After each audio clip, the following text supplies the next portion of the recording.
এই আলমাৰিটোৰ এইটো ৰূপ পাবলৈ বহুতখিনি মেহনত কৰিব লগা হৈছে। এয়া আছিল প্ৰথমতে এনেকুৱা। ইয়াত দেখিছেনে ৰংবোৰ এৰি এৰি গৈছে, সেইকাৰণে ইয়াক অকণমান নতুন ৰূপ দিবলৈ চেষ্টা কৰিছোঁ। চাই যাওঁ বলক, আপোনালোকেও গম পাব কি কৰিলোঁ আৰু কেনেকৈ কৰিলোঁ। প্ৰথমতে এই কালাৰ এৰি যোৱা জেগাখিনিত লোহা চিৰিজ পেপাৰ এটা লৈ কিনে আৰু লগত লৈ আহিছোঁ এডাল হাতত ব্ৰাছ আছে চক আৰু আছে কালাৰৰ টেমা।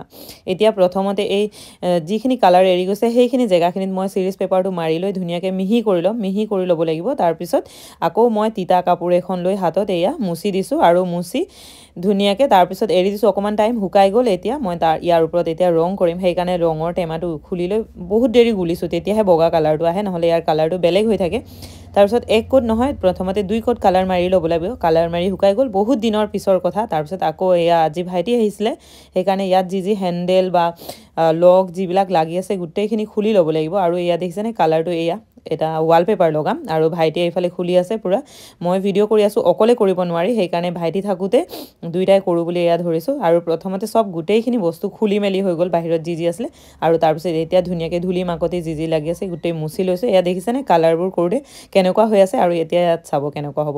এয়া পেপাৰটো ওপৰৰ পৰা লগাই কিনে ভিতৰৰ অংশটো টানি টানি গৈ থাকিলেই হৈ যায়। আৰু এইখিনি কৰোঁতে প্ৰথম ষ্টাৰ্টিং কৰোঁতে অকণমান মেহনত কৰিব লগা হয়। তাৰপিছত আপোনাৰ লগত যদি ATM কাৰ্ড বা পুৰণা যিকোনো হাৰ্ড পেপাৰ আছে, মই ATM কাৰ্ড দিয়ে পুৰণা ATM কাৰ্ডে ব্যৱহাৰ কৰি আছোঁ। ভাইটিয়ে তাৰপিছত সেইখিনি ওপৰৰ পৰা প্ৰেছ কৰি গৈ থাকিব। ঠিক টেম্পাৰ গ্লাছ যেনেকৈ লগাই ঠিক একেধৰণে। বহুতে চাগে এইটো কৰিছেও, মই নতুনকৈ কৰিছোঁ, সেইকাৰণে আপোনালোকক ভিডিঅ' আকাৰে দেখাবলৈ চেষ্টা কৰিলোঁ। আপোনালোকৰ ঘৰতো যদি এনেকুৱা কিবা পুৰণা ফাৰ্নিচাৰ আছে যাক আপোনালোকে পেলাম বুলি ভাবি আছে, এনেকৈ নতুন ৰূপ দিয়ক, বহুত দিন ব্যৱহাৰ কৰিব পৰা যাব।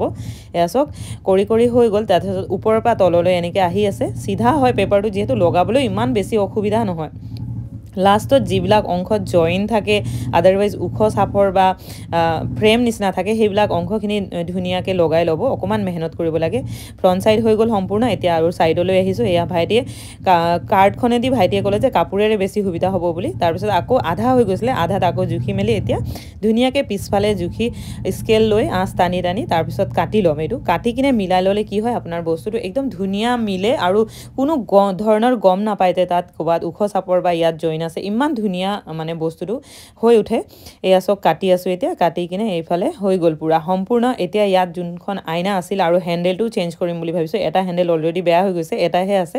সেইটো কাৰণে এতিয়া দোকানলৈ যাওঁ ভাইটি আৰু মই। এয়া আইনা ল'বলৈ গৈছোঁ আৰু ফ্ৰেমটো লৈ গৈছিলোঁ লগত, তেতিয়া জোখ মাখ কৰিবলৈ সুবিধা হ'ব বুলি। এয়া ফ্ৰেমৰ জোখত দাদাই আইনা ধুনীয়াকৈ কাটি দিছে আৰু ধুনীয়াকৈ ৰাউণ্ড শ্বেপ কৰি মেলি আইনাটো ফ্ৰেমটো যেনেকুৱা আছিলে ঠিক একেধৰণে কাটি দিলে।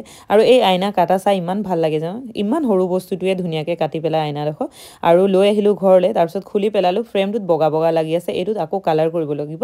কালাৰ কৰিব লওঁতে ভাইটি এটা আহিলে, সি ক'লে যে পুৰণা আইনাও মই লৈ যাম, বাইদেউ দিয়ক ময়ে কৰি দিওঁ। তাৰপিছত তাক কালাৰ কৰিবলৈ দিলোঁ। এয়া বৰ্তমান গডৰেজ এনেকুৱা দেখি আছে। আইনা হোৱাৰ পিছত আকৌ দেখুৱাম।